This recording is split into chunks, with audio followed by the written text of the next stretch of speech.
So according to me, I never got any support. You know what I'm saying? But for them, it's like they would argue and say, no, us just even letting you go to that one show, nyana, that was our support, you know? I don't lose the culture completely. Sure. But when I feel like they just ignore it, like, we are new, ungazositshela ngabo pro I was kids. chill. And he spotted us and he's like, yo, man, I think you guys are talented. He spoke to us on the spot when we were done with the interview. He's like, yo, man, I'd like to sign you guys. And at the time, he was trying to recreate a younger version of Squatter Camp or Josie. This guy's been following me for 3 years.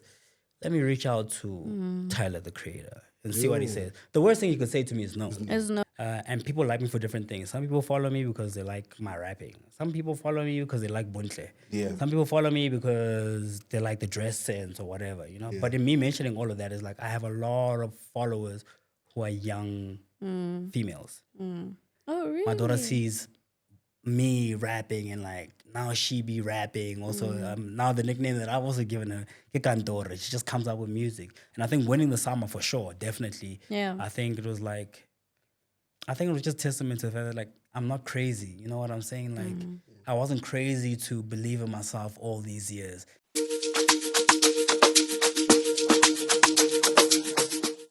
Yo, what's up, beautiful people? Stand-up comedian Ligan Ways, the new H himself, also Mahlazo 1 hour all the way from the United States of Katlehong. Was that good? I love that. Though. From the East, I didn't even know. Thank you so much. Did you finish your intro? No, because I also look at him because there's a rapper now. So I'm like, yeah. How do you feel about that one? I'm not alone. I'm with the lovely. Hi guys, it's Miss Manager, your favorite manager's favorite manager. I'm the only one who doesn't have grills now. Yeah, sorry. Hey, my This dad. is sorry good. No, man. That's Can you he's please had it. introduce yourself? Big vrrr. Please say the big. Please say the vrrr. Pretty ugly. Rapper, father, artist. Just a good guy trying to do good things, man. How do you feel about content creators' intros? Like, do you think it's getting to the rapper level type of? I like it, dog. I like it. Everyone has I an feel like intro now. I feel like Yeah. everyone has an identity, so it's cool. Gives you like a little bit more character. Yeah, one. I like it. I like it. I like it a lot. How did you come about with yours? Fetu, so I got the name. To be honest with you, I didn't even really like the name. But like, I grew up in the East Rand. I grew up everywhere, but like where I ended up going to high school was in the East Rand, Kempton Park. And in the time when I was in school was a time of like, you got served, Eminem's 8 Miles, was battle rapping. It's a lot of that kind of stuff. So I came into a school where guys were like battle rapping, into hip hop and that kind of thing. And back then we used to say when things are really cool or really dope, we were like, yo, it's ugly. You know, if you dressed like fresh, it's like, yo, fun, look at the boy's ugly. Every time I rap, it's like, yo, listen to the Ntwana's ugly. So the name Ugly was my name was Ugly. It's like, yo, Ugly, come through, Yo, we got a nigga for you to rap battle, yeah, one. And then it became Priddy Ugly, and it was just kind of something I said at the beginning of each verse. It's like, I'm like, yo, it's pretty ugly. But that was just to explain that, yo, it's about to get ugly. Yeah, one. But people just started calling me Pretty Ugly. And I think at the time I called myself like, my name is Ricardo. So, I call myself Rich Boy or something, Which makes sense. My phone is ringing. Oh, you're a cheese boy. Which makes sense. No, it is. In the East End, we're staying in Kempton Park, is better than us. Oh. Yeah, the cheese boy term is actually like it's a very interesting one because like growing up where I grew up in Birch Acres in Kempton Park. Cheese boy. And it's like 2 kilometers away from Tembisa. Yeah, one? Oh. So for the people, a lot of the kids that I went to school with were kids from Tembisa. And I was a kid in the suburbs. So for them, me cheese boy. But when I'm around like my suburban guys or my family members who stay in Sandton or whatever, I'm actually like a little ghetto. So it's like I was almost too hood for the northerners. But Ikasi, I was a cheese boy. Yeah, I get that. I think I actually got a song that's dropping very soon called Cheese Boy. But it's just me playing on the term, cheese boy, But just talking about how like a cheese boy, you need to, it's almost like the middle ground because like cheese boy for Batsokokas, like it's like almost like you get like a fly girl. We used to have this thing called like ghetto fly. Like wano like opline, the kokasi, like opline. But if you have to put her on a runway next to all the girls with the hair and whatever, I she's get not that. as fly. I think the cheese boy thing is the same type of thing, where it's like for the suburban guys, it's like, okay, I mean, I know where he lives. It's like I see cheese boy, But for people who live kokasi, maybe in a 4-bedroom house or whatever. It's like, oh, cheese boy, you know. You think that's why maybe people are saying like some of your raps are cap because like, hey, this guy doesn't look like he suffered this one. Yeah. I think that's Do true. people say his yeah. raps are cap? Really? Even me personally, when I first heard of him, I heard his music. I think I was still in varsity, like Sure. from 2016. Sure, I heard. I'm like, okay, there's this guy called Priddy Ugly. When I saw you, I was like, nah. Yeah, cheese boy. This guy's not I'm ugly at all. This guy's he's lying. You know what's crazy? I don't actually receive it a lot where people think the raps are cap, but I think it's also because but I think if you didn't grow up around me, then you then you don't don't know. really you don't know. You know, it's only like through meeting people, through hearing about my father, or through hearing. I think because like ever since people seen me on the screens, this is maybe like since 2012 or whatever. Really? What I present at the time is like, this guy, he's driving a Beamer. He looks decent. But that's my mom's Can Beamer. I ask you a question? Because Sure. I've really been wanting to know. Shab, ask me. Are you that guy on Muferefere? I'm not. Really? No, I'm not. I used to tell Tato. people like yes. No, it's not. I used to tell people like at school, hey, did you watch? For me, it's actually Muferefere?" really crazy that people actually really think it's me. I even had to put a disclaimer on my TikTok to be like, guys, like I'm not that guy. In fact, like his name is Rantsatsi. I've never met him before. I'm Ricardo Muloi. He's probably like 10 years older than me. You know? Really? Yeah, so it's like for me, it's like, guys, no, it's Okay, not, now yeah. that I see you in So I've person, never because this is my acted. first time meeting you in person, you don't look like him. Nah. But like on social media, like they would ask me, I'd be like, oh, that's that guy from Muferefere. It's crazy. No, for me, it's crazy because like a lot of people really think that, but I've never acted. I mean, now I'm dabbling into acting, but back then, like, I think when whatever show he played on, it was either whether it's Kim Sam or Mufirifir Nyalong. I was like, maybe in primary school, going into high school. I just started high school, you know. But I think maybe because whatever character he played was also like a scholar. He had cornrows, Yes. you know. But I have cornrows now. Back then, I didn't have cornrows. You never had cornrows. I mean, there was a time in high school where I had cornrows for a bit, but most of the time, like, shaba brush, trimming, The cornrows I started like now in 2019.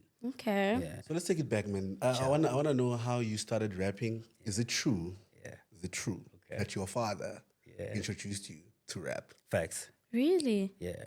Obviously, I had like older cousins that would play hip hop music for me, and but then I'm a lighty dog. I'm just watching whatever the older Khurmans around me are like watching and playing, But in grade 7, we're tasked to do like a speech on our favorite animal. Gonna go. My favorite animal is a black panther.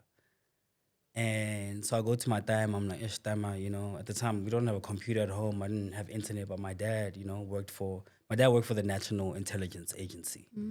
So for other people's spy work, Yeah. if you relate it to America, it's like the CIA, FBI type of stuff, Not But he was in the related to the military, So CIA. they had internet before Yeah. most of us in South Africa had internet, So anyway, long story cut short, he goes to work, he gets me information on the Black Panther. But the Black Panther that he brought me information on Is is the the political thing. political Oh, party. okay, yeah. And not the animal, And I was like, no, I'm doing it on the animal. You brought this thing for me. He's like, no, you need to learn about the Black Panther Party because my dad is very political, He was a civil rights fighter, He's like, no, you need to learn on this thing, And that's what he started teaching me. Like, no, because also there's a lady here named Afeni Shakur. Afeni Shakur is Tupac's mother. Tupac makes hip hop music, And at the time, then my father just started putting me onto like hip hop documentaries, Tupac documentaries more specifically. And he just started getting like hip hop like CDs at home because obviously we listen to both Luther Vandross, jazz music or whatever. But I think also just to try to relate to me as a young guy, Yeah. we just started getting like hip hop stuff. Yeah. Buying Jaru mixtapes, buying a Bricks CD type situation. So it's really my dad. Like when he brought those home for me, like that really got me into this thing. And I used to sit down and like watch Tupac and like cram freestyles and like he was the first artist that I listened to where I sat down and like my dad taped like we still use cassettes. cassettes. Yeah, he taped whatever he taped on the radio and like he just played for me. I put my headphones in and he'd be like, no, write down what this guy's saying, And then when I started writing it down, the one song at the time was called Thug's Mansion. And it was just Tupac just he's speaking about life and everything that's happening in life, but then he also speaks about the afterlife in there. So he was just saying, he's like, yo, man, so music is very poetic. It's like, it's very metaphoric. You know what I'm saying? And that's not to say my dad is a hip hop fan. He was not even really like a hip hop fan. For him, it was just more like a cultural, educational exercise that he was teaching me. Not knowing that for me now, that's like the birth of like, what got me into like hip hop. And then the following year, I get into high school and I get there like, and everyone is rapping. You know, I'm going. So it's safe to say that your parents support you, ne? Yeah, I mean, because they're gonna see this now, so I always need to watch what I say. So according to me, I never got any support. You know what I'm saying? But for them, it's like they would argue and say, no, us just even letting you go to that one show, nah. That was our support, you know. Oh, even letting you, abazali. Yeah. No, but in that time, like, because you need to understand, like, with parents fail to like, in this industry that we're in, like, there isn't a lot of like return on investment, and even That's let's true. that you don't make it now. So the parents are not going to be supportive because they seeing you attending all these events, like you keep spending money to go there, you know, but like. You're going to go do rap competitions, but you're not coming back with anything. You're coming back late. Also, the crowd that you're with is not like, they're not representative people sometimes, you know, the guys. And at the time, I was like a younger guy, and a lot of guys I hung out with at that time were older guys, you know. And in the previous interviews that I mentioned, it's just like the guys that I hung out with were like, some of them are gangsters, some of them are just normal people or whatever. But they're taking care of us like in the streets. We're growing up in the East Rand, you know. We're always fighting, we're always getting into like stuff. So my parents are seeing the crowd that I'm with, or the guy who's dropping me off, and he's like, "Yo, man, you 14 years old. What is that guy with the GTI And also, what are the chances doing, of you you know?" becoming a superstar? Exactly. You know, because we're not also hearing a lot of that. And also when when you're reading what's happening in the newspapers at that time, you're just hearing about artists getting scammed, people are complaining and that kind of thing. So like I never really got support until like my parents saw that like, oh, through this thing now, you're able to get your own household. Okay, you're able to take care of yourself. Oh, you're able to bring money back home. But that was also like maybe over the last 5 years. Before that, I'm just like a young hustler, just trying to hustle. And for them, it's like, yo, man, like get a real actually job. go You to know what school. I'm saying? But my one thing I can't commend him on, like eventually when I was like done with matric, he was like, yo, man, like it's fine. I'll let you do what you want to do. Like, what do you want to do? You know? So I was like, man, I want to do music. You know? And he's like, hey, okay, if you're gonna do the music thing, you need to study it. I'm not gonna just let you do this thing, you know. So I went to the Academy of Sound Engineering. Damn. Yeah, and that was like 2014, 2015, 2016. I did 3 years. Yeah, I didn't finish. Yeah, so I say in that regard, like he supported me, but I think they didn't support like the lifestyle, the late comings, and we're performing even now, mind when I'm performing sometimes, especially in the club, we're performing at like 3 a.m., 4 a.m. in You the leave morning. the club at 6, peer pressure. Exactly. So they're not understanding why you're getting home at 6. So yeah, so for that reason, I felt like they didn't support me, but it's not to say that like they didn't completely want me to do it. And also a big part of them not supporting me at the time is like I was an athlete. I did very well in athletics. Yeah. I played for Morocco Swallows junior sides, so I'm a sports person. So my dad is seeing a sports star in me, you know. So when he see me like throw away my sports dreams to make music, To be a rapper. it's just like, it's just not something that he can co-sign. Do you think the new kids in the block understand the culture? Because you spoke about writing rhymes, Zabo, Tupac, and stuff like that. And I can see the lyricist in you coming out there, because if you always jot down what you're hearing, it means you'll always understand the body of work of how music comes about. So do you think the new generation values that? I don't think they do. And I also don't blame them. I think they're just growing up in a different time and a different culture. You know what I'm saying?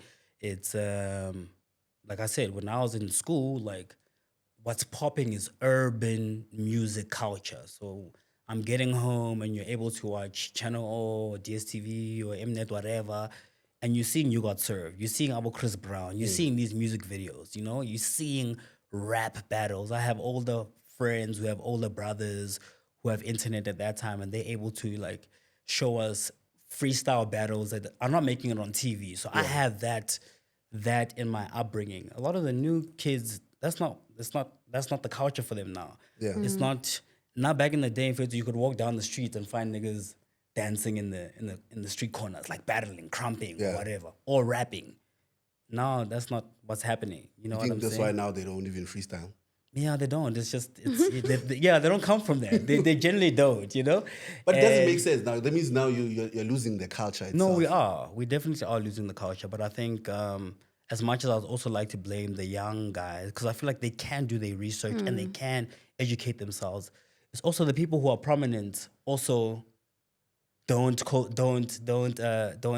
activists for that. Yeah. Because I remember watching an AKA interview maybe 10 years ago, and they'd asked him to freestyle on air, and he's like, I'm not gonna do that. It's like, yo, bro, that's what I was doing back then. Like now, like I'm here for you to speak about me and my music.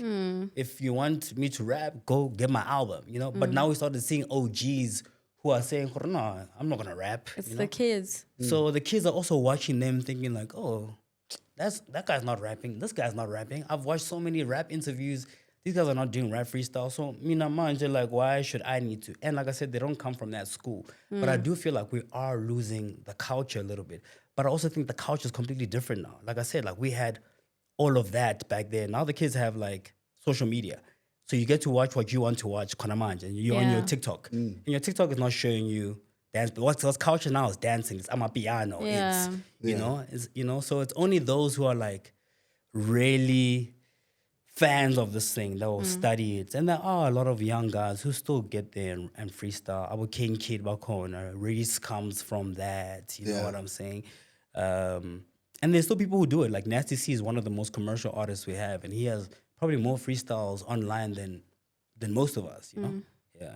But he respects the culture, man. I feel like that's why I like him, because there's no need for you to completely ignore what already exists. Exactly. I feel like even in comedy, you know, I do stand up. I do meet the OGs and stuff like that. They do tell us, which as in, this is the route that you need to take, and I can see which, okay, I can't take this route because of the times. But I do respect the craft, that me going to gigs, you know, going to comedy clubs where I need to prove myself.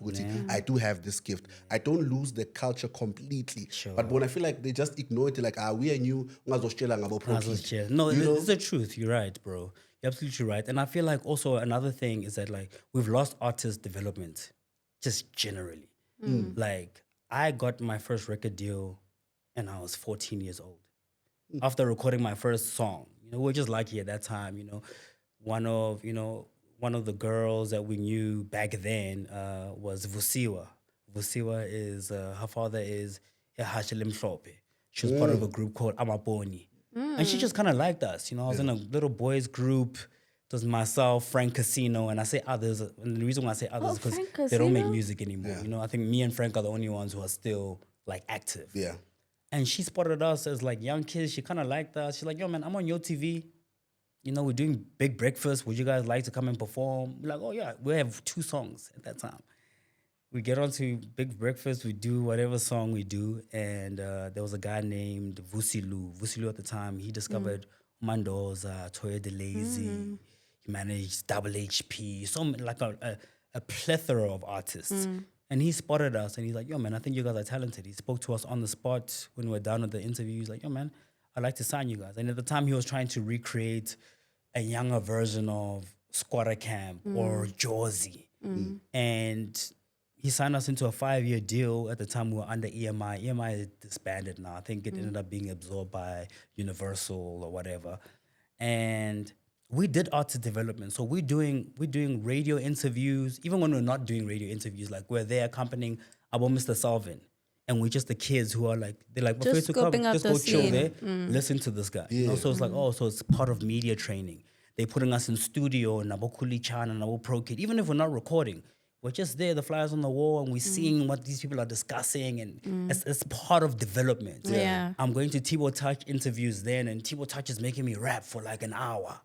You know, and I was Java back then. So it's like, that's part of the element. But now we in a culture where like, that isn't there anymore. The media training isn't there now. You can make a song right now. You pop on Instagram tomorrow. You don't have to go through the struggles of like trying to make it as an artist. Nothing is intentional. The character building. Yeah, you know what I'm saying? So it's just almost become like too easy for people, manje, which is why I also feel like the quality of the talent that we're getting now is not as good. Because, like, can I tell you, like, Diluted, yes. studio used to be so expensive for you to get into studio with. This is like you needed the record label. About Michael Jackson and Quincy Jones, they were in these studios because, like, you know, you were Quincy Jones, who studied music, who's been there, who's, you know, so it's like that's how you can get the body of work that you had. About Jay-Z used to explain it's like, yo, the reason why I needed to start memorizing my raps is because we used to record on tape. And with tape, like you can't cut and then go. It's like Yeah. that tape is expensive. So it's like I can't get there and be flopping and figuring it out and freestyling, man figara. So I need to write my lyrics at home, cram them, so that when I'm in studio, because studio time is expensive, maybe it's $1,000 an hour. And so I need to make sure that if I'm going to studio, I can knock out 10 songs in that 1 hour. But now with the kids, it's like, yo, we have Fruity Loops, we have internet. You know, you're at home, you're recording, anyone can record music now. So it's taken away just even that hunger, that drive, that, just the quality, I think, you know, which is a good and bad thing. You know, we have gang questions that the producer prepared. Sure. Before I go into them, I have one last question. Can you please? Yeah. So how do you meet Maclara? Because I first know Maclara with your song Rap Relay. Sure. And I'm like, this song is fire, man. Yeah. And people were sleeping on your verse so much, but I don't think so. Let me not lie. Because that I song think was people perfect. did sleep on it because Maclara also had so much But presence. your verse was nice. Thank you, my bro. You get what I'm saying? for sure. So how do you guys meet?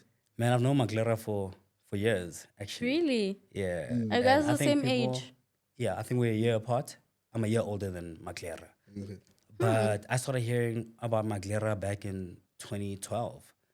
And What? Really? Yeah. How old is McLaren? I mean, he's early 30s now, you know, like 32. What? Yeah, it's pretty old. I thought he's like 21, 22. Yeah. Younger than I you, swear. your age. Really? That's crazy. No, man. No, but Yes. you can even hear from like how he carries How- himself and how he talks and that kind of thing. And when I met Maclara, he was just like a fan of hip hop. And the person who introduced us was a guy named J. Kayembe. And J. Kayembe back in the day, they used to be this big dance competition called Masters of Rhythm. Yeah. We all were attending those in like 2006 up until 2010. It was a big thing, you know. In fact, back then dancing was more popular. Hip hop dancing was more popular than rapping, you know. Cramp. Yeah, exactly. Like Abo Dales, Abo Kulichana needed to come onto those platforms to penetrate us as a youth. Then, you know what I'm saying? So I'm hearing about Maclara through, you know, my OGs, and they telling me, they're like, yo, man, you guys kind of sound alike, you know. They play me his music back then, you know, he's sending me his stuff back then. And over the years, we just kept in contact, you know, he's been sending me stuff. I just always been like a fan. And Vela, like, I think because our influences are very the same. But Maclara's father was a teacher, a history teacher, if I'm not mistaken, right? And my father is not a history teacher, but like he's a historian because he went into exile. He was He's in the exile. He is the history. You know what I'm saying? So a lot of the things that Maclara grew up being taught, it's just that he's experiencing the same thing in Klerksdorp. I'm experiencing the same sort of upbringing in the suburbs of So you Kempton relate Park. to each you know? So other. we related like a lot. And I remember when we did Rap Relay, that was 2020, 2021. And before that, me and him had already been sharing music with each other.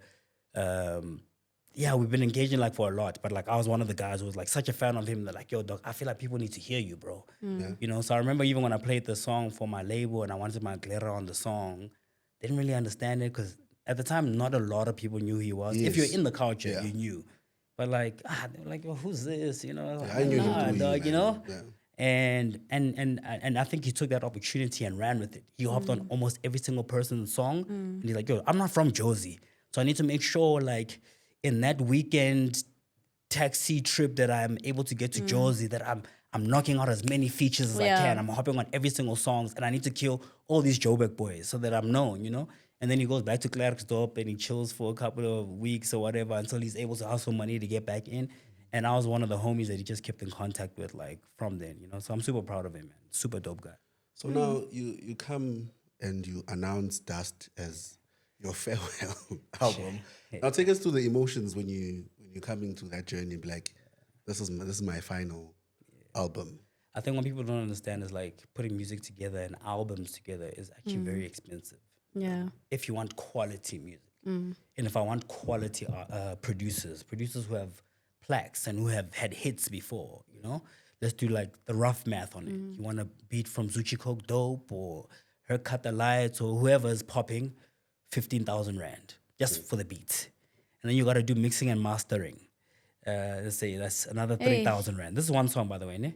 So we want 18,000 Rand. And then you still need to do the music video, do the marketing, do all Rollout of that, the plan. PR runs, look fresh when you're doing it. You find that you spend 50,000 Rand on a song before the song is even like popped, right? That's one song. Now, Kabanga, an album of A all whole of those album. things. If it's 50,000 Rand for like one song, to make one song, not even pop, just to give it some little bit of attention and buzz. Now, an album has 10 plus songs, so 50,000 times 10, you know what I'm saying? 500,000 Rand for an album that you're going to release that doesn't move. Eh. And you don't see the return on investment on that. And that's why like so many young artists sign record label deals, because they don't have studio time. They can't pay for these things. They can't pay for music videos. So you sign to a record label thinking that like, oh cool, they'll push me, whatever. Maybe they do. They do that music video for you, or they shoot 3 music videos for you, 50,000 Rand a piece. And at the time, recoupable. you're It's not your living, money. exactly. It's a loan that they're giving you. They need to make that money back before you make any money back. You know what I'm saying? Anyway, so long story cut short, man, it's like very, very expensive, and I've always prided myself on being an album artist. Like you need to understand my whole body of work to understand my message. Yes, like the one song that you hear might have some gangster elements or whatever. It's not even gangster elements, it's South African culture, Yeah. We live in a country that has one of the highest criminal crime rates, Yeah. murder per capitals in the world. You know what I'm saying? So it's like I'm really speaking about like my surroundings. But maybe that's just the one song. The rest of the album is motivating, it's speaking about my troubles, whatever. But people only ever get to maybe hear that one song because that's the one that they see, that's the one they see on their timeline. That's the one they see that's popping. So when I come to Dust and I'm releasing Dust, it's like, yo, I've just released a couple of albums. This is just over COVID. We've released 2 albums before that. We had Soil, we had Mud. Now it's time for Dust. Already from Soil, I did a song on Soil where we released a song. Someone comments on my Instagram or sends me an Insta DM. It's like, yo, you better remove my song immediately. Otherwise, I'm taking, criminal action. I look at this guy, I'm like, who's this guy? I go onto his page, he's an international guy, but still, little followers or whatever. I still don't take him seriously. Anyway, but I let my team know at the time, like, hey, there's this guy saying, yo, we have his song, whatever, I must remove it, whatever. Anyway, long story cut short, it turned out that, like, the producer that I worked with sampled his beat, his whatever song, It's like a very jazzy song. The song is called Soil. Long story cut short, we spent over 100,000 Rand just to clear the sample. Because that guy wanted 20,000 pounds. That's For us to crazy. clear the song. Give me 20,000 pounds or remove the song. But now the song's already on digital platforms. It's already moving. We've already shot the music video. I can't. I go to the label. The label's like, you know what? It's fine. We're going to give this guy his money. We'll give him some publishing, just to keep him at bay. So I'm already at 130,000 Rand deficit even before the song even moves. I'm still covering costs from that. So now I'm still dropping albums. You still need to recoup. I'm still complaining about not being marketed enough, and this is just me. The other artists who are in the same position, but like their position is that they've taken advances. The label's paying their rent. So when you start popping eventually after 4 years of the label You pushing still you, need to pay that you still back. need to pay them back all the money that they've been covering for your rent and okalang 50,000 yako. The label is saying, Tina, we spent 1 million Rand on you. What do you mean? Yeah. We the reason you can pay your rent, you have food on the table, music videos, people know you, and you're telling us you want your 50,000 Rand because you're seeing your other peers, about Casper, about AKA, doing their things, buying Bentleys, whatever, not realizing that that's how much money they had to spend on you. Long story cut short, so for me, it's just like albums are very, very expensive. And at the time, man, I was just feeling like very demoralized. I was having issues with, the team that I was with. I felt like I wasn't getting enough support. It wasn't about the industry support. It was just about like, I wasn't getting the support that I wanted from like my team. And I just got so demoralized. I was like, you know what, dog, like, and I was just getting older, and I was just feeling like, by older, I mean like, I'm now just about to hit 30. And I'm just looking back on my life, and I'm like, man, And even the name, I'm not resonating with the name Priddy Ugly anymore. So I almost want to just start everything from scratch. Yo. Diversify. So I'm like, yo, it's my last album. And I didn't even say it's my last album. I said it's the last Priddy Ugly album. Because I really was trying So to you're go changing through your it. name? Are you saying you're changing your name? I mean, at the time, I was trying to go through like a rebrand, and like I said, I was having issues with the label, you know, and maybe you know, because of the contract that I signed with them, part of whatever Priddy Ugly produced was co-owned by them, and I was like, you know what, I screw this Priddy Ugly thing. Like, if you guys want so much of Priddy Ugly, like, keep Priddy Ugly. Yeah. I'm moving on, you know. I hear that. But then how it came out to the public was that like, oh, this guy's done making music, you know? And that So was you're never the not done case. No, I'm making not music? done. I mean, I've been dropping on collabs ever since then. I'm still making music. I'm about to release, you know, another project soon. But also people like they didn't accept my resignation, you know. We A lot of people can't. came back and were like, "No, dog, You it's can't. You not know gonna how happen." much we, me and my friends, vibe to Njaka. That's Yo, crazy, man. bro. We even hold each other like, yeah, I'm with my ones. Can I tell you when I played that song for, you know, the people that I was working with, like they didn't believe in the song. Really? So that was another thing that I demoralized think it me. happens. Yeah, I played them the Sometimes album. it's like that. No, I played them the album Dust, and like they were just like, you sound a bit uninspired, and creatively you just have taken another direction, and doesn't seem like it's a direction that we agree with. But it's fine. So it released, but like I never got the support that I deserve for the song, and the song went on to be my Maybe first you need a gold new platinum. team. Yeah. Shout out to them. Shout out to them. First one to do gold, first one to do platinum, and that's crazy. And that came after like I was told that song wasn't gonna work. You know, the same album that they told me wasn't gonna work is the album that got me a Sama. Is the album that got me my first You need a new team. I'm so high key. sorry. Yeah. I'm so sorry. Yeah. But Because no, you know, as much as when you get a team, a management team, they shouldn't always agree with what you're saying because that would be your PA. But there should be hope in the talent. Don't discourage the talent. There's other ways to go about it. Like, hey, maybe let's take this direction. How do you feel about it? You know, if my artist says to me, manager, here's a song. It's a hip hop song. My talent is a piano talent. It's a hip hop song. And I feel like it's not his direction or it doesn't match with his brand. I'm gonna ask him, like, how do you feel about it? Like, what's your reason for the song? What's the story behind it? Then we get to that, we establish that. Then maybe I could get a different perspective. Do you get me? You don't immediately shut it down. I don't understand. I'm not being managed. Sure. So, like, what's the job of the manager? Like, do you guys want a finished product or do you want something that you can control? No, we don't want something to control. We want something to work with. So that means I have to support what you bring to me. If it's not, if it doesn't align with your brand, there's ways for us to make a plan for it to align with your brand. If it's really what you want, my job is to support you. Supporting you means PR runs, rollouts, gigs.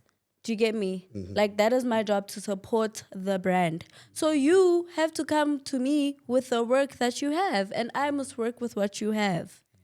Do you get me? Why would he So come I with a song don't- and then they'd be like, nah. Because some managers are like that. Some managers are like that. Some managers feel like their say matters the most. Do you get me? Yeah. My artist didn't want to do a jazz song. And we said, no, please give us a jazz song. Asikjeli, bro. Asikjeli, give us the jazz song. No. We ask you, like, please, can we have a jazz song? Please. I mean, from my perspective, I agree with you 100%. She's absolutely right. That's the manager's job, you know. But the manager's job, also on top of helping you with your career, is also caring about you as a person. Yes, Yeah, that's support. Because you get a booking agent that can help you with the shows and getting bookings and that kind of thing, and a manager that generally manages your overall brand and, like she's mentioning, the PR, the rollout, and that kind of thing. But at the core of it, because you're managing me, you need to also manage. If you're managing me as Ricardo, I come as I'm a married man, I'm a father. So already in whatever you're aligning with me, you need to understand that I have a kid first. I have a wife, and there's certain positions that you can't put me in. Like, for me, if you know me, like, you know that in whatever I do, I want to be available to fetch my daughter from school. And I also take her to a school where it's not the type of school where anyone can come and fetch her. You know what I'm saying? It's like the school's gonna make sure, hey, who's this person? We don't know this person, you know, like kids are getting trafficked, you know, kidnapped and that kind of thing, you know? So as my manager, you need to understand that. If I'm telling you go to like my kid is ill or I'm ill, I battle with like chronic migraines. You know what I'm saying? You can't, because like my well-being also dictates and navigates how well I produce my product.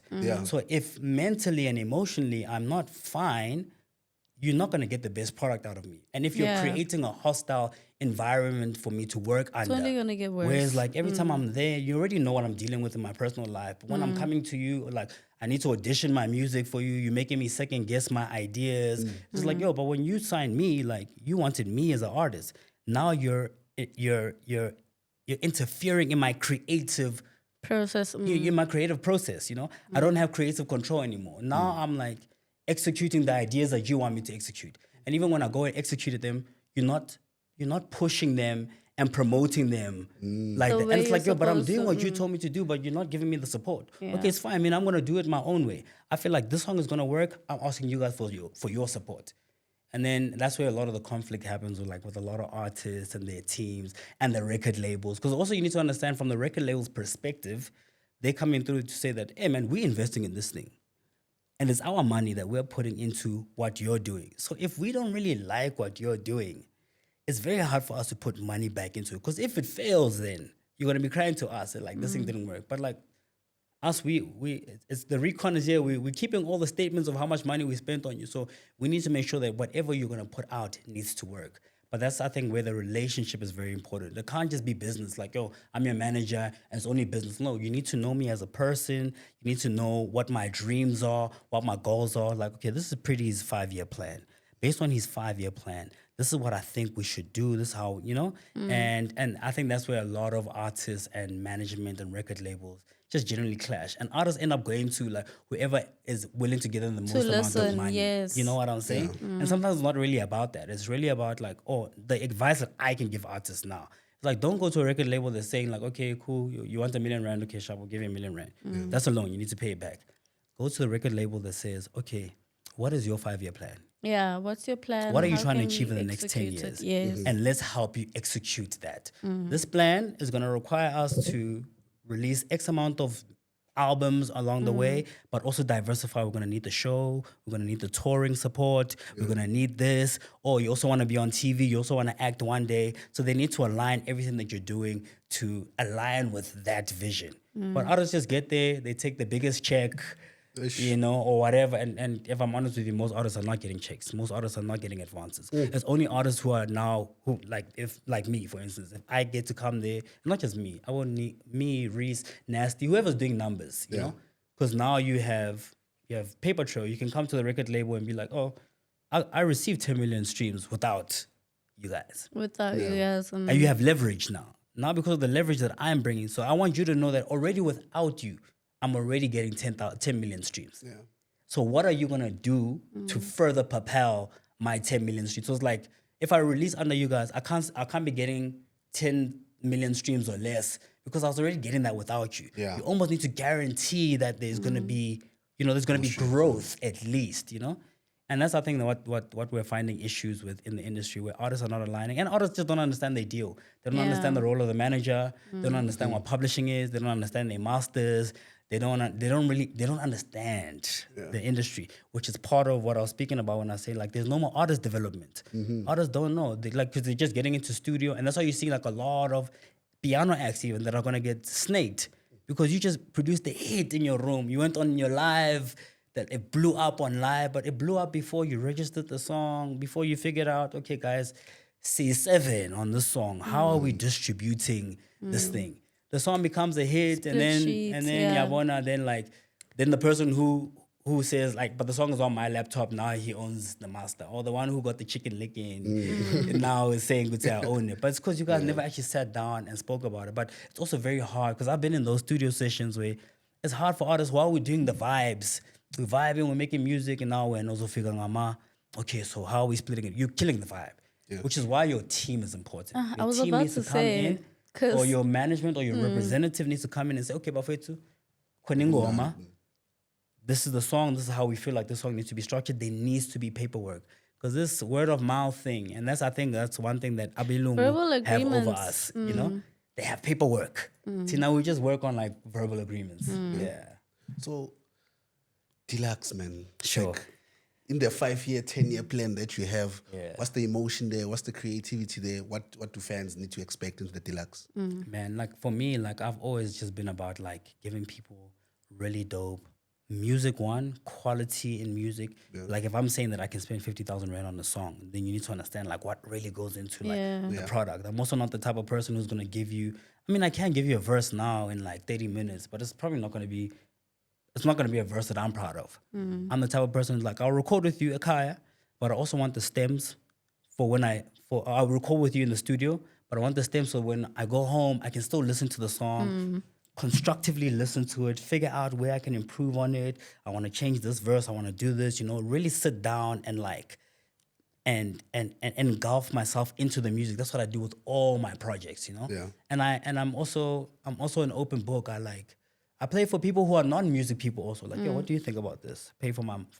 sister, you know, the guy who does my garden. Hey, Fetu, the music, yo, you know? So I kind of get people's like perspective on it. So even when I go to the label, I already tell the label, they're like, yo, man, I've already played this for like industry professionals, regular people, this, and this is the feedback that I got from it. 30 of the 30 people that I played it for, 17 of them think it's a hit. 3 of them were like, it's okay. Another 5, you know, so I really do my research. So that's what you can get like when you're working with Priddy Ugly, what you can expect from Priddy Ugly. It's like a well-rounded balance of music. I think about the dopest features that I can get. And I don't think about the most popping guy. I think about who's going to be the best person for this song. Who can do something that I can't necessarily do on this song. And if we're very similar in styles, then I'll do something completely different to what he's doing.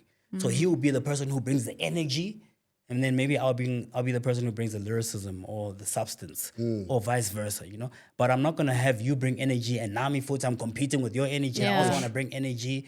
But the issue in hip hop is that people always compare the verses, like, yo, who has the harder verse? And for me, it's like that's not my intention when I'm making the song. I'm just trying to think about what makes the song the most balanced song, you know. So anyway, so I try to think about like, you know, I try to bring features together that the fans want to see, but you know, artists have egos, so they usually don't come together, which is why DJs was such a great thing in this industry. Because like wherever people had egos, DJs were able to bring artists together. Like, oh, Bafage, oh man, you know, you don't agree with whoever, or this guy has beef, but on a DJ's record, he got your verse, he got that person's verse, and now we got an AKA and Casper song. Smash. We never got that, you know? But, you know, so that's what I kind of try to do with my music, you know? So with the deluxe, man, you can expect, I think people already saw the track list. It's already like out there, you know? So, I mean, I got Casper on it.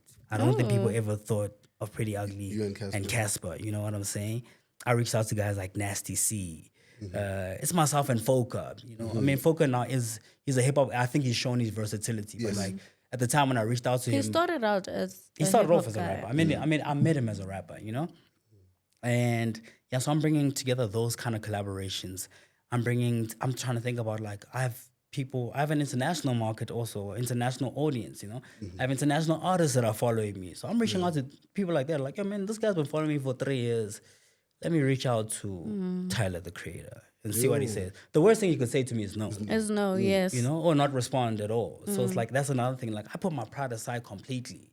I'm not thinking with you, I was in a fight with Casper, I lost the fight, now I can't reach out to Casper. So for me, it's like, oh man, we had an opportunity where we're in front of people, we did that thing, cool, the better man won that thing. But like, yo man, I'm reaching out for you on a record. I think it'll be dope if we give people a record, you know? I think most artists need to start putting their pride aside, because I think people it's really not going to generally- get you anywhere. The game is long. The game is very Speaking long. about lyrics, you're known as a really dope lyricist. Like, how do you keep your pen game sharp and, you know, with the times, in times like these where people just expect vibes, like they don't really like cares to listen to the lyrics like that. How do you keep your pen game sharp? It's hard because like you just mentioned it, like people don't care. TikTok. We live in a microwave generation now where, you know, we just like what's going to get us the most traction, what's going to get us to dance. But if you think about the history of our people, Black people, South African people, African people, is trauma. Yeah. So because of the trauma that we experience, we love to forget about our problems. That's why we love to dance. Yeah. We love to drink. So that's why dance music is always gonna do better than any genre, you know. Music where people are drunk and just like don't have to think about what you're saying and dissecting your music, it's gonna always be easier for people to gravitate to. So for me, my task then, like what keeps me, like in the history that I gave you guys, like I come from a father who I said is history. You know, I come from school. I went to school. I studied sound engineering. One of my modules in sound engineering was music, law, and business. So it's like I also understand the intricacies of the music. I did music theory. I did all those kind of things, you know. And so because of that, like because I'm a real person, like everything that you hear in my music is my actual life or my actual experiences or someone who's around me who experienced that things. I'm speaking from a real life perspective. So it always makes it real. It always makes it like honest. And my task in that whole thing is trying to find pockets of making it nice to listen to. Match it with the times. And not like boring and like, because if you listen to what I'm saying on Jakas, there's some sinister things that I'm saying, you know? Yeah. Like people are dancing to it. I'm saying like, they shot the homie in a cop, need a mop for his mat. People are like, yeah, but if you think about it, it's That's like traumatizing. They shot this guy in the head. Yeah. Now we need a mop to clean up his brains on the floor. Like that's wow. Again, it sounds good. Is that a real thing? Did that That's happen? a real thing. That's a real thing. I actually discussed it on my Twitter because I think a year ago. Hold on, you experienced that? Yeah, it's actually even online. Ntlanta Lux actually addressed it. So I grew up in Middleland, Soweto. And in Middleland, Soweto, Zone 8 last year or the year before, no, it was the year before last year, there's a tavern there, not far, called Zone 8. And in the video and the surveillance footage that you see from there is, you see some guys pull up, they have an altercation, a person gets shot in the head, and the surveillance shows kids coming from school, walking past that dead body. But, you know, some people stopping and watching. Obviously, now there's commotion, you know. But, like, because we're so desensitized to this thing, like, we come from a country where, like, people see death every day. Like, it's like just another regular day. Yeah. We've seen AKA live on video get shot in the head. And the next day, people just move on. You know? It's a metaphor for that kind of thing where it's just like, we see someone we're so desensitized. Someone can get shot in the head and like, just mop it up. You know, the club needs to keep running tomorrow. You know, the tavern needs to be open again. With that person. We don't even know who that person is that died. You know what I'm saying? But business continues as usual, which is actually what Njaga's speaking about. You know, I'm talking about all these things, you know. People die for the guala. Brothers make you sing. Like, you know, I'm making references about like, people die every day, but like the chase is really for money. Like we're more concerned about like who's dressed the best and looking fresh and that kind of thing, you know. And we just become so desensitized to it. But it's also like it's the culture that we're brewing now because now we have social media. You know, I can go on my timeline, you know, on my Twitter, X. I don't call it Twitter, but X. And I get there, and then maybe I see a Gates and McKenzie tweet or whatever. The next post I see, someone's getting their brains blown out. Before I can even process, the next thing, Marao. The next thing, you know, so we move on so quickly because it's just like a swipe away. So that's also how it's treated us in real life. We see real trauma, guys, and like we just move on. And also, we come from a country where like we're dancing people. We love to dance. Like Asnanda, if it doesn't affect my life, it's got nothing to do with me. The party continues, and that's kind of like what the music is about. Yeah. Yeah. So, speaking of that, how do you feel? Like, how do you think your daughter's gonna grow up with having two parents for creatives, like two creatives as parents? It's dope, man, because I'm witnessing it in real time, you know. So Do you see some of you and Bontle in her? Hell do you think yeah. she's going to be a creative? Yeah, I mean, she's a creative already. Oh. My mother's Portuguese, and one of the nicknames. Is it? Yeah, so I was born in Angola. Oh. How? Yeah. No, I didn't know. I really didn't know. I thought you were Tswana or something. His name is Ricardo. Yeah, Ricardo Moloi. Moloi. Yeah, so my father is South African. Oh. Ke Mosotho. Oh. And because he went into exile, fighting for liberation or whatever, he received military training in Angola. Oh. But he went everywhere, but where he was eventually stationed was Angola. That's when he joined the army there. And that's when he met my mom. And then shortly after independence, after Mandela was released from prison and all of that, when it was safe for all the people who were in exile to come back home, we came back. And when they came back with me, I was a little baby. So like I was born that side, but I came here, I was a few months old. So I grew up in Soweto, grew up in the East Rand, you know. But the context that I was giving that, to say one of my mother's nickname is Cantore. And Cantore just means like, she's a singer. You know, she's not really like a singer, but it's the nickname that my father gave her. Like, yo, when are you always creating songs? You're always just like making songs out of nothing. Like my mom's the type of woman where she's just washing the dishes and she's just singing about washing the dishes. You know what I'm saying? I see that in my daughter. Oh, really? My daughter sees me rapping and like now she be rapping. Also, now the nickname that I've also given her, ke Cantora. She just comes out with music. She sees her mother dance, so she wants to dance just like her mother. Like, but now our responsibility as parents is trying to help her navigate that. So like we give her all the opportunities that she gets. We're not trying to dictate. Like I would otherwise not want her to be in the music industry or entertainment industry because I know what it comes with, you know. But I think if you have a strong upbringing and a strong family support, there is value in it, you know. So we putting a soccer ball in front of her. We're putting a tennis ball, music, whatever, and whatever she gravitates towards, we push her in that. You know, we don't try and dictate her. Oh, it's about doctor, or you know, we want it to be Beyonce. She's gonna be Beyonce. It's like she's a child. She's growing. You know. Yeah. But obviously, like she's looking at her parents the same way. Like if you have siblings, older siblings. A lot of the times you want to be just like your older sibling. You know what I'm saying? True. So with her, like, we still like the funky parents. We go to her school and like, I'm the dad with the tattoos and the earrings. So like even to other parents, yo, we look like the young funky parents. They call us the funky parents. Yeah. So like already the other kids at school are already looking at Africa's parents. It's like, yo, your parents, even though they don't know who we are or what we do or whatever, it's like, yo, but your dad is so cool. Like the small kids are coming to me holding my tattoos and you know, that kind of thing. So Africa's obviously growing up and seeing that. Now she's asking me, she's like, yo, daddy, how come everywhere I go, everyone knows my name? Oh, why does everyone call you Priddy Ugly?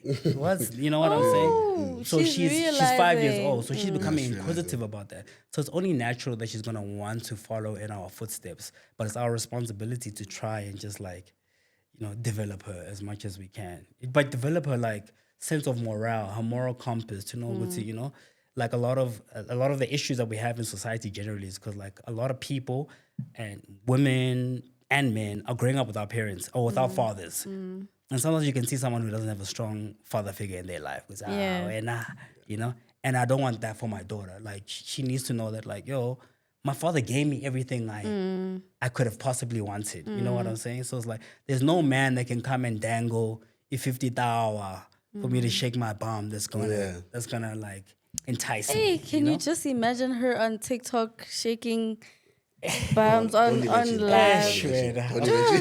Joe. Like, you know, sometimes I live surf. Like, I just watch lives, I live surf. Hey, like, oh. Yeah, boy. Yo. Look, and can I just add this? Like, for me, like, I'm also the type of person, I've been on social media for a long time. I have a lot of interests. I have a lot of people who are interested in whatever I do, you know? And people like me for different things. Some people follow me because they like my rapping. Some people follow me because they like Buntle. Yeah. Some people follow me because they like the dress sense or whatever, you know? But in me mentioning all of that is like, I have a lot of followers who are young females.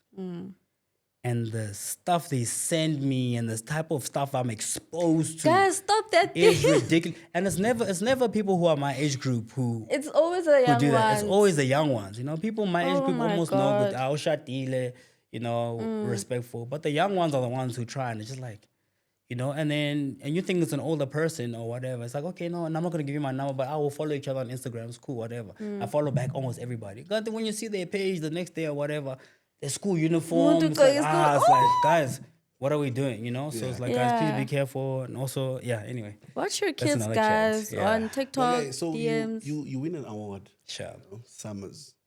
Do you feel like that's the moment where people are starting to give you your flowers? How's the recognition there? Like, how do you feel overall about people receiving you? Do you think you're given your flowers? Yeah, if I'm really honest with you guys, like I get given my flowers. It's just that I don't post every day. Yeah. I don't post these engagements every single day. So people think because they're not posted, they're not happening. Yeah. Everywhere I go, there isn't a space that I can go into where And you don't get there your isn't flowers. at least somebody who shows me love or whatever. And it's like, and sometimes it means more to me than trending on Twitter or whatever. I have real engagements with people who are like, Fetu, like, you got me out of a dark spot. I was suicidal back in 2020 and I listened to your song or whatever, Heaven's Gate. And like, it helped me cope with my father dying or my sister committing suicide. Those are the things I attack, like hard-hitting issues, real life issues on my music, you know? So for me, like, those are the flowers. And people are like, yo, man, like, you've changed me, you know? I've met so many young artists who are like, yo, dog, I'm doing this thing today because like I saw Cocaine Ghost in 2015. Or I'm seeing a film director who's doing films or doing an agency campaign thing wherever. Yeah. And he's like, yo, bro, like what got me into film is because like I saw your music video in 2012 and it told I told my parents that I want to go do film because I saw that.